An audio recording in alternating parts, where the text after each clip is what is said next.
Para Tapos, ito, ang purpose lang naman nito is para medyo namumove mo yun to. namumove mo siya kasi dahil matangkad nga ako, medyo maano sa paa. Oo. Masakit sa paa, sa tuhod. Alam ko yung kay JC medyo mataas eh. Oo, Depende rin mataas. sa Depende ano, sa preference height. mo, no? Ayun. Tapos dito, swing arm. Ano bang swing arm to? Stock Ito, to? ang swing arm niyan is ano siya, Racing Boy na luxury. Yun yung mga halos mga rare din na parts ng I Racing Boy. see. Ito yung hinahanap-hanap ni JC. Medyo mahirap talaga hanapin. Tapos, medyo mahal din kasi dahil nga sa pagiging rare parts nila. So, wala nang production yan?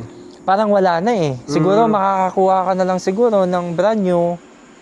Minsan, nasa 20,000 na yung price. Ganyan.